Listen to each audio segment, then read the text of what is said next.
Saludos amigos, bienvenidos a su programa Luz para las Naciones. Estamos considerando una serie de temas titulada Los grandes capítulos de la Biblia. En esta ocasión, nuestro tema girará alrededor del capítulo 53 de Isaías, un capítulo clasificado usualmente como mesiánico. La importancia de analizar este capítulo es corregir un concepto erróneo que hay relativo a la relación de este capítulo con el Mesías, digamos. O sea, nosotros entendemos que este capítulo de Isaías 53 se refiere al Mesías. Cuando Isaías escribió ese capítulo en visión profética o inspiración profética, él se refería al siervo sufriente o sufrido que es, o que sería, ¿no?, en el futuro para él, el Mashiach, lo que conocemos en la historia como el Mashiach ben Yosef, o sea, el Mesías, hijo de Yosef. Pero, ¿qué sucede? Que los hermanos o judíos ortodoxos ahora están diciendo que ese capítulo no se refiere al Mesías, sino que el siervo sufrido que se menciona en ese capítulo es Israel. Sin embargo, tenemos que recordarles a nuestros hermanos judíos ortodoxos que los rabinos de la antigüedad, en su gran mayoría, los rabinos de la antigüedad aplicaron este capítulo al Mesías. Usted puede consultar el Talmud y otras obras judías, y también puede consultar artículos relativos al tema que hay en internet, y verá que los rabinos antiguos aplicaron este capítulo al Mesías, que para ellos en aquel tiempo no había llegado, obviamente, pero ellos sabían que ese capítulo en forma prospectiva, profética, se refería al Mesías. Y ahora lo que vamos a hacer es un análisis intrínseco del capítulo. Y ustedes van a ver que cuando se analiza objetivamente este capítulo, no es posible que se refiera a Israel. Tiene que referirse a otra persona fuera de Israel, a otro ente, ¿verdad? En este caso, una persona que nosotros entendemos que es el Mashiach, el Mesías. No puede referirse a Israel. Y usted dirá, ¿por qué? Bueno, lo vamos a ver a través del análisis de este capítulo. Tenemos que comenzar por decir que Isaías, el capítulo 53, debió haber comenzado unos 4 versículos antes, o 3 más bien. Isaías, el tema en sí, la secuencia temática de esta sección profética, comienza en Isaías 52, 13. 13, 14 y 15 pertenecen al mismo tema que el capítulo 53, de ahí en adelante, versículos 1 hasta el final del capítulo 53. Por lo tanto, lo hemos agrupado todo en una sola sección, ¿no? Así que comenzamos por el capítulo 52 de Isaías y verso 13. Vamos a estar recalcando algunas palabras específicas o algunas frases para que se note claramente a quién se refiere el capítulo, ¿verdad? El siervo sufrido, ¿quién es? No puede ser Israel, y vamos a ver por qué. Comencemos a leer en el verso 13 del capítulo 52. Dice así, estamos citando básicamente de una traducción literal del hebreo, que dice comienza diciendo en hebreo, Hine yashbil adi, he aquí que actuará sabiamente mi siervo. Ese es el gran siervo sufrido. Será engrandecido y exaltado y muy enaltecido. Eso se aplica claramente al Mesías, porque el Mesías ha sido, desde que surgió la historia, ha sido engrandecido y exaltado y muy enaltecido por por gente de todas las naciones, o de prácticamente todas las naciones. De hecho, ha sido tan engrandecido el Mesías, Yahshua, que ha dividido la historia en dos, de suerte que ahora se habla, ¿verdad?, de tales años antes del Mesías o tantos años después del Mesías, o los que no quieren usar la frase del Mesías, entonces pueden decir tantos años antes de la era común, o después de la era común. Así que ese hombre, Yeshua, dividió la historia en dos. La historia ahora es antes de Yeshua y después de Yeshua, aunque no se use esa palabra, ¿no? Ahora, fíjese el verso 14. Así como muchos se asombraron de él, así fue desfigurada su apariencia. Y sigue diciendo, más que la de cualquier hombre, y su aspecto más que el de los seres humanos. De modo que el profeta en visión prospectiva ve a este hombre, el Mesías Ben Yosef, lo ve desfigurado. En algún momento de la historia de la vida de ese personaje se le ve desfigurada su apariencia, ¿no? Se le ve golpeado, etcétera, etcétera. Y eso se verá mucho más adelante en el pasaje. Verso 15 dice, así asombrará a muchas naciones, Ken Yazé Goyim Rabim, dice en hebreo, así asombrará a muchas naciones. Delante de él cerrarán la boca los reyes, porque verán lo que nunca les había sido contado, y lo que nunca habían oído entenderán. De manera que la historia de Israel es conocida por todas las naciones. La humillación de Israel en el pasado ha sido conocida por todo el mundo. Las exaltaciones de Israel en la historia de la humanidad y en la historia de Israel es algo conocido por todos. Pero aquí está hablando entonces de otra cosa o de otro personaje, porque está hablando de algo de lo que nunca se había oído antes. Y nunca se había oído antes en la historia el surgimiento del Mesías como se cumplió en Yeshua de Nazaret. Ahora entramos al capítulo 53, verso 1, pero que debió haber sido el verso 4 del capítulo 53, ¿verdad? Como dijimos al principio, pero ya está dividido de esa manera. Sigue diciendo, ¿quién ha creído nuestro anuncio? Y el brazo de Yahweh, ¿sobre quién se ha manifestado? De manera que el profeta preconiza ya desde aquí que el anuncio de ese Mashiach no iba a ser creído por muchas personas, especialmente por el pueblo de Israel. Por aquellos, los suyos a los cuales vino, no lo iban a aceptar. Eso está ya prefigurado aquí en esta frase. ¿Quién ha creído nuestro anuncio? Eso es una pregunta que requiere un no o un nadie por respuesta, o un casi nadie. Ok, verso 2. Dice, y subió como un retoño delante de él. Ok, ese él ahí es Yahweh. Ok, porque está hablando del siervo de Yahweh. Entonces cuando dice, subió como un retoño delante de él, ese él es el Padre, el Todopoderoso Yahweh, poderoso de Israel. Ok, porque aquí hasta ahora todavía está hablando el profeta. Así que vamos a notar aquí varios personajes. Primero el profeta que está hablando, que está escribiendo. Luego Yahweh, el Padre. Luego el pueblo de Israel como ente genérico, ¿verdad? El pueblo. ¿Ok? Y en cierta parte del pasaje también el mundo en general. Y subió como un retoño delante de él, dice, como una raíz de tierra seca. Quiere decir que ese personaje surgió como alguien insignificante. Incluso se crió en una ciudad insignificante llamada Nazaret, que en aquel tiempo, en el siglo I, se consideraba un sitio tan insignificante que jamás se pensaría que el Mesías podría salir de ahí. De hecho, cuando se presentó Yeshua, las mismas personas decían, pero como se lo llamaban Yeshua de Nazaret, alguien dijo una vez, ¿y de Nazaret puede salir algo bueno?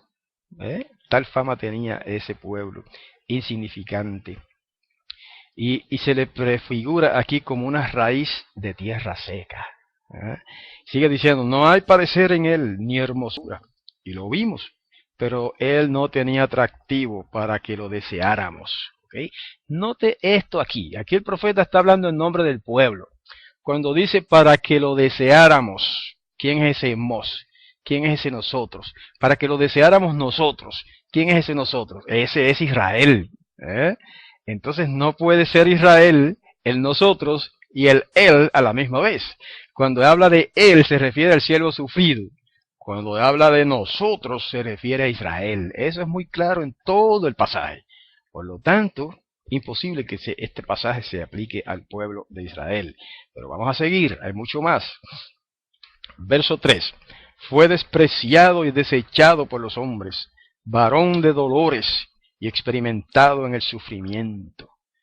Esas frases se aplican perfectamente, se cumplieron cabalmente en la vida y la muerte de Yeshua de Nazaret, el Mesías Ben Yosef, el Salvador prometido al mundo, prefigurado aquí en este pasaje profético como un siervo sufrido. Y aquí incluso lo llama despreciado y desechado, y así fue. Fue despreciado por su propio pueblo. Y fue despreciado por el mundo en general en aquel momento. Y no solamente eso, dice que sería experimentado en el sufrimiento o en quebranto, como dice otras traducciones. Y precisamente nuestro Salvador Yeshua fue, de cierto, experimentado en quebrantos, en sufrimientos. Su vida fue una vida de sufrimientos, no solamente en su muerte, también en su vida. Padeció necesidad, nació como pobre, vivió como pobre, se dedicó a ayudar a los pobres, a sanar a los enfermos, a visitar a los afligidos, etcétera, etcétera. Estuvo relacionado con el sufrimiento en todo su ministerio de 3 años y medio. Y sigue diciendo, y como escondimos de él el rostro, lo menospreciamos y no lo estimamos. Note que otra vez recurre el tema de él y nosotros. Y el nosotros aquí es obviamente Israel. Por lo tanto, el él no puede ser Israel. Está hablando de un personaje aparte de Israel. Es el siervo sufrido de Yahweh, que todos los rabinos antiguos testificaban que se refería al Mesías, y discutían entre ellos a quién se podrá referir, y concluían que se refería al Mesías Ben Yosef, un Mesías que habría de morir por Israel. Verso 4. Ciertamente nuestras enfermedades Él llevó. Otra vez, nuestras enfermedades, las enfermedades de Israel. Él llevó, la llevó el siervo sufrido. Por lo tanto, el siervo sufrido es uno e Israel es otro. Sigue diciendo, llevó nuestros dolores. Él sufrió, o sea, nuestros dolores Él sufrió. Otra vez, lo mismo. Nuestros dolores de Israel, Él sufrió, el siervo sufrió. Y sigue, y nosotros le tuvimos por azotado, como herido por Elohim y afligido. Eso se cumplió exactamente en la vida y la muerte de Yeshua de Nazaret. El pueblo de Israel, los líderes especialmente, porque del pueblo muchísimos lo aceptaron, pero los líderes, la nación oficialmente lo consideró como un impostor y castigado por Yahweh, y por eso lo crucificaron. Verso 5. Pero él fue herido por nuestras transgresiones. Otra vez, él, el siervo, herido por nuestras transgresiones, las transgresiones de Israel, molido por nuestros pecados. El castigo de nuestra paz fue sobre él, y por sus heridas fuimos nosotros sanados. Hermanos, se repite tanto esta secuencia en todo este capítulo, que no hay manera de evadir el hecho de que aquí el siervo sufrido que se representa en este capítulo es un personaje aparte de Israel, no es Israel como nación, como pueblo. Israel sí como nación, como pueblo aparece en el capítulo, pero es el nosotros. Cada vez que dice nosotros, ese es Israel. Cada vez que dice nuestros, eso es Israel. Entonces, cada vez que dice él, ese es el siervo sufrido, el Mesías. Eso es ineludible, hermanos. Hay que estar un poco prejuiciado para no darse cuenta, para no aceptar, para no captar esta relación que estamos señalando en este momento. Verso 6. Dice, todos nosotros como ovejas nos descarriamos. Otra vez describiendo a la historia de Israel, siempre descarriados como ovejas. Y el Todopoderoso los perdonaba y los atraía a su redil y volvían a descarriarse. y fueron llevados al cautiverio en Babilonia, por lo menos Judá, y allá aprendieron obediencia, se convirtieron, y Yahweh los trajo de regreso a la tierra de Israel, y volvieron a descarriarse también, aunque no en la misma magnitud. Por eso dice, todos nosotros como ovejas nos descarriamos, cada cual se apartó por su camino, pero Yahweh cargó en él, en el siervo sufrido, el pecado de todos nosotros. Otra vez la misma secuencia, ¿no? Yahweh carga en él, en el siervo sufrido, los pecados de todos nosotros, de Israel.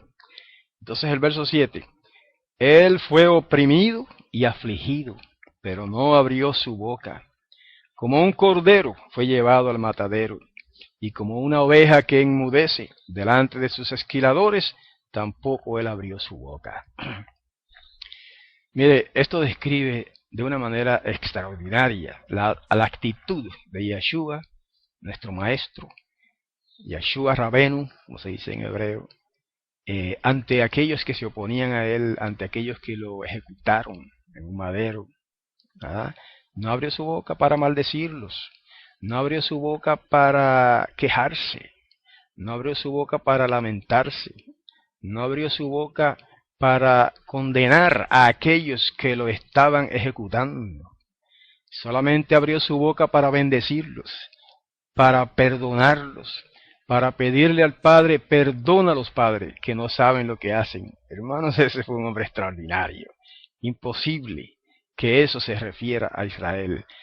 Israel jamás ha tenido una actitud como esa, hermanos. Jamás ha tenido el pueblo, Israel como pueblo, una actitud como esa que mostró este hombre, Yeshua de Nazaret, el Mesías Ben Yosef, que no abrió su boca. Cuando dice no abrió su boca, como oveja que llevan al matadero, quiere decir que no se quejó, ¿ve? Que no se lamentó, que no maldijo, como solían hacer muchos delincuentes cuando los ejecutaban en maderos o de alguna manera maldecían a aquellos que los estaban ejecutando, ¿ve?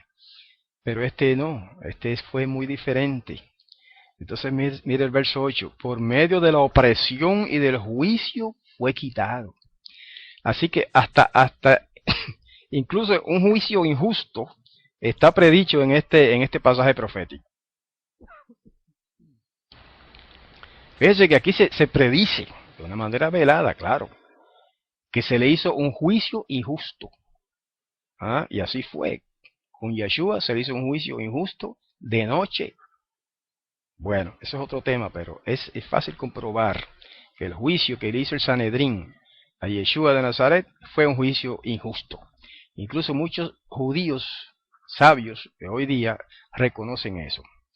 Y ahí lo dice el profeta Isaías, por medio de la opresión y del juicio injusto fue quitado. Quiere decir que aquí se predice incluso la muerte del siervo justo. Fue quitado, eso quiere decir, fue no solamente juzgado, sino fue ejecutado. Eso está implicado ahí. No hay manera en que eso pueda referirse a un pueblo. Sigue diciendo, y respecto a su generación, ¿quién la contará? ¿Por qué pregunta quién la contará? Porque ya se está prediciendo ahí que este hombre moriría sin hijos. ¿Ok? Eso está implícito ahí. Implícito, pero bastante claramente. Implícito. ¿Quién contará su generación? Eso quiere decir, no hay, no existe. Y ahí más abajo lo dice, porque él fue cortado de la tierra de los vivientes. Ahí está. Se predice que iba a ser destruido, matado, asesinado. Se predice en este pasaje que este siervo sufrido iba a ser cortado de la tierra de los vivientes. Eso está clarísimo ahí. Eso quiere decir que iba a ser ejecutado. Eso no se puede aplicar a un pueblo. Nunca jamás Israel ha sido ejecutado como pueblo, que haya sido destruido totalmente como pueblo. Ni lo será. Y sigue diciendo, por la transgresión de mi pueblo fue herido. Otra vez hay que recalcar esa relación de dos personas diferentes. Porque aquí está hablando el profeta a nombre de su pueblo, que es Israel.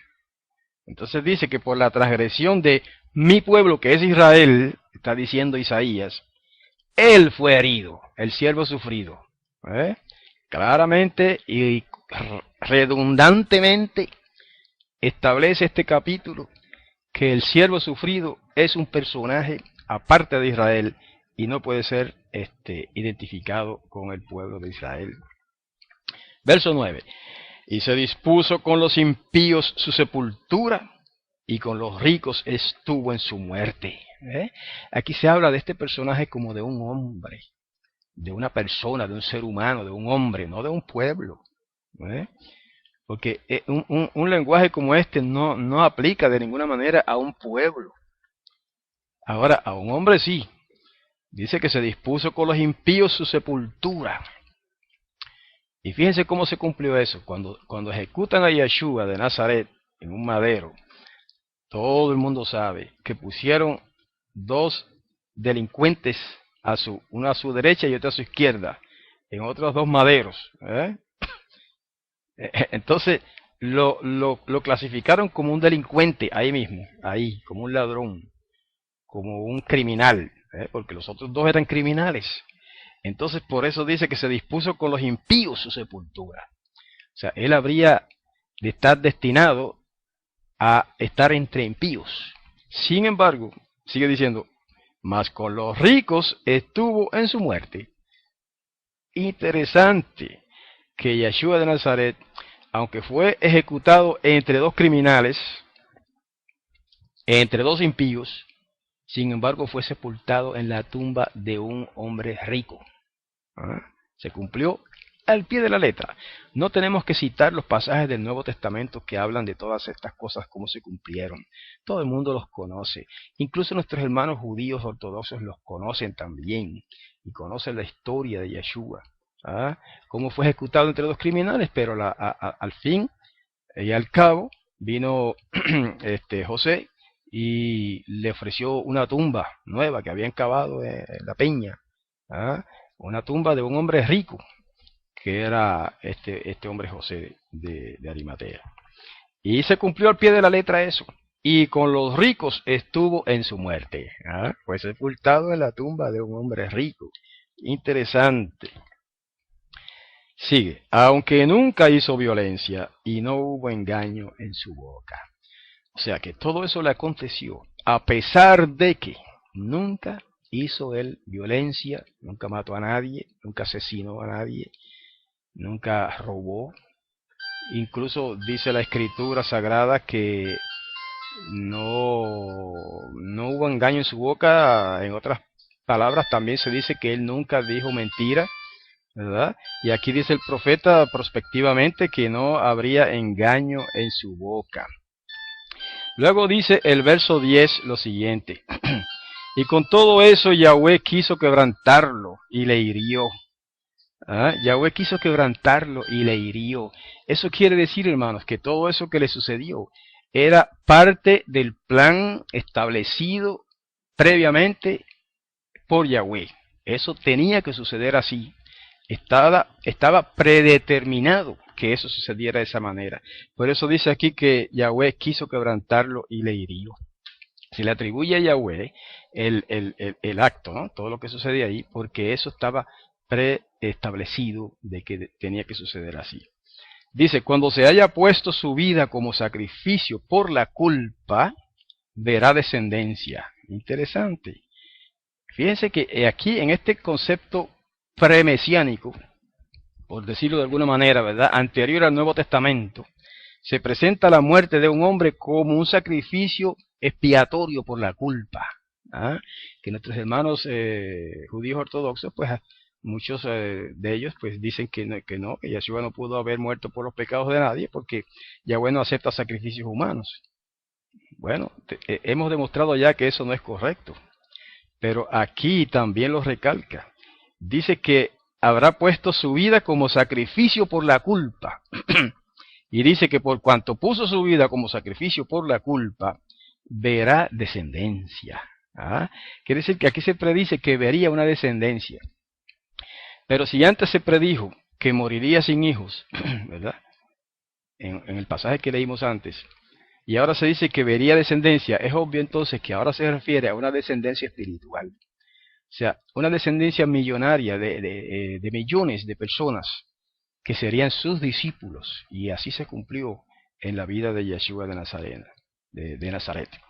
Dice también, vivirá por días sin fin, y la voluntad de Yahweh será en su mano prosperada.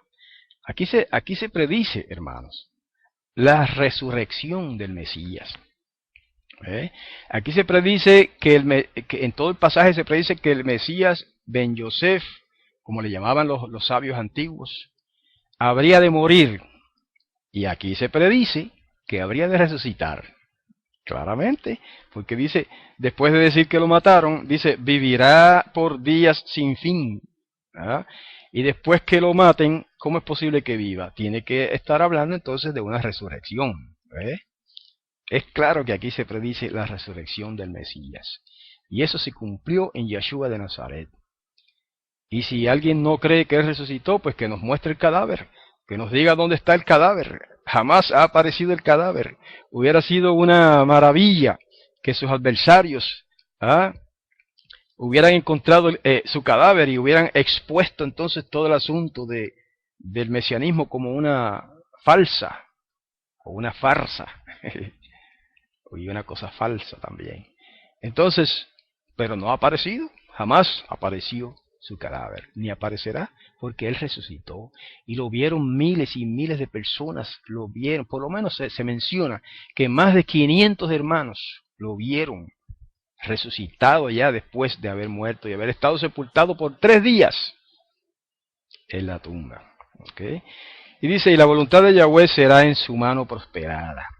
Ah, qué lindo. Eso quiere decir que la misión a la cual lo envió Yahweh tendría éxito.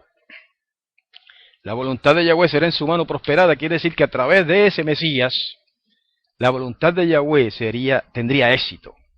¿Ah? Eso quiere decir que era la voluntad de Yahweh que la buena nueva de la salvación se llevara a todas las naciones. Y fue solamente a través de Yeshua de Nazaret y sus discípulos que se pudo lograr esta meta de llevar el mensaje de Israel, de la Torá, de la salvación, del reino y todo esto, todas estas promesas que estaban hechas para Israel han sido llevadas a todas las naciones gracias a este personaje, Yeshua el Mesías.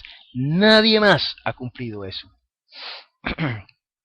Ahora, el verso 11, y además de eso, cuando venga en su reino y establezca el reino de Yahweh sobre la tierra en Israel, entonces finalmente se cumplirá en toda su plenitud esa predicción de que la voluntad de Yahweh será prosperada en su mano.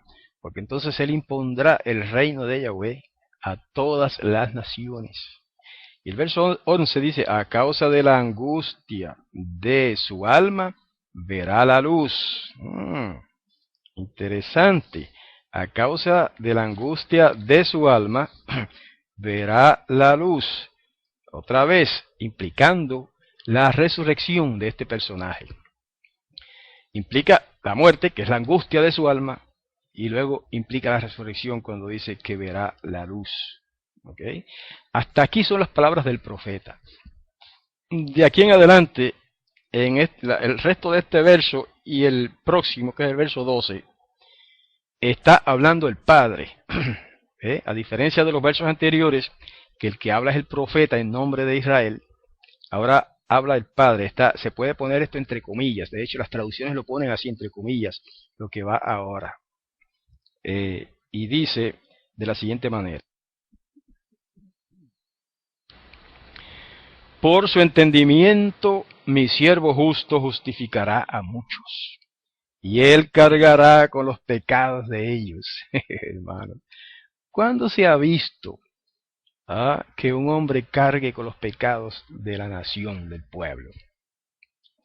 Sí se ha visto en el sistema levítico de sacrificios de animales, que los animales cargaban, las ovejas y cabritos y todos esos animales que se sacrificaban en el templo, cargaban con los pecados del pueblo, claro, de una manera simbólica, obviamente.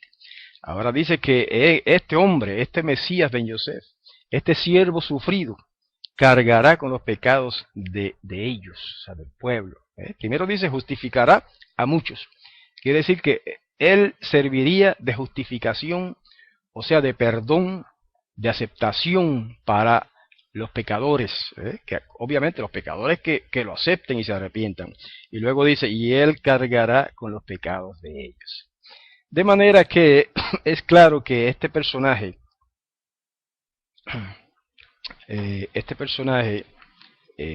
realiza una obra expiatoria, una obra de redención, una obra de rescate para los pecadores. Y el verso 12, el último del capítulo, otra vez, todavía hablando el Padre, dice, por eso yo le daré parte con los grandes, y con los fuertes repartirá despojos. Aquí está prediciendo el triunfo final del Mesías en su reino. Aquí está prediciendo, hermanos, de una manera profética, en perspectiva, el triunfo, el dominio del Mesías sobre todas las naciones, cuando dice, yo le daré parte con los grandes, y con los fuertes repartirá despojos. Es un lenguaje bélico, era un lenguaje de guerra, hablando de despojos y todo eso, y así será. Cuando venga el Mashiach por segunda vez, entonces que vendrá como Mashiach ben David, el hijo de David, será para eliminar a los impíos de esta tierra y darles el reino a los humildes y mansos de todas las naciones. Sigue diciendo, porque derramó hasta la muerte su vida. Interesantemente aquí, la palabra que se traduce vida en este verso es nefesh. La palabra nefesh generalmente se traduce alma, generalmente. Entonces, si usted lo traduce como alma, mira qué interesante, dice, porque derramó hasta la muerte su alma. Eso es lo que dice el hebreo. Así que el alma muere entonces, ¿no? A diferencia de la doctrina babilónica que hay por ahí de que el alma es inmortal. Eso le ha enseñado al mundo Babilonia. La escritura no, la escritura sagrada habla de que el alma muere. Y aquí está un ejemplo. Derramó hasta la muerte su alma. Eso es literalmente lo que dice el hebreo. Y dice, y entre los transgresores fue contado. Ya explicamos eso, ¿no? Cómo Yeshua fue incluso crucificado, ejecutado entre dos ladrones o delincuentes. Entre los transgresores fue contado, habiendo él llevado el pecado de muchos, intercedió por los transgresores. Qué lindo, hermanos. Fíjense qué cuadro más sencillo, más claro, más nítido de la vida y la muerte y la resurrección del Mesías Yeshua. Dice que él fue llevando el pecado de muchos. ¿Ve? Ahí nos habla también de una obra expiatoria, de una obra redentora, de una obra en la que él recibe el castigo que merecían los pecadores, y otorga a los pecadores el perdón, o el Padre a través de él, otorga a los pecadores el perdón que merecía él, el siervo sufrido. Entonces la justicia que se ganó el siervo sufrido por su obediencia perfecta a la ley, se le atribuye a los pecadores arrepentidos. Y eso es lo que significa justificación. Así que él no solamente justificó a los suyos, sino que llevó el pecado de ellos e intercedió por los transgresores. Y eso describe de una manera muy, muy cercana la vida y la muerte de nuestro Salvador Yeshua, el Mesías de Nazaret. Él intercedió siempre por los pecadores. Su vida fue una vida de intercesión. Al morir, su muerte fue una muerte intercesora por los pecadores. Al resucitar y ascender al cielo, como describe el libro de los Hechos, y sentarse a la diestra del Padre, allá en el lugar santísimo, allí también inició como sumo sacerdote, no levítico, sino del orden de Melquisedec, la obra intercesora más grande que se ha realizado en la historia humana, porque está él allí al lado del Padre intercediendo por los pecadores, como sumo sacerdote. Así que se cumple exacta y precisamente esta predicción de que habrá intercedido por los transgresores el siervo sufrido de Yahweh. Así que con esto llegamos al final de nuestro tema de hoy. Cualquier pregunta o contribución que quieran hacer los oyentes, pueden escribirnos a la siguiente dirección: hebraica@gmail.com, hebraica@gmail.com. Con mucho gusto contestaremos cualquier pregunta que pueda surgir y les invitamos a que nos escuchen la próxima vez, la próxima semana, en este mismo lugar, en cualquier hora, porque estos no son programas en vivo, estamos grabando y usted lo puede escuchar en cualquier hora y cualquier día de la semana. Pero trataremos de poner un tema nuevo cada semana.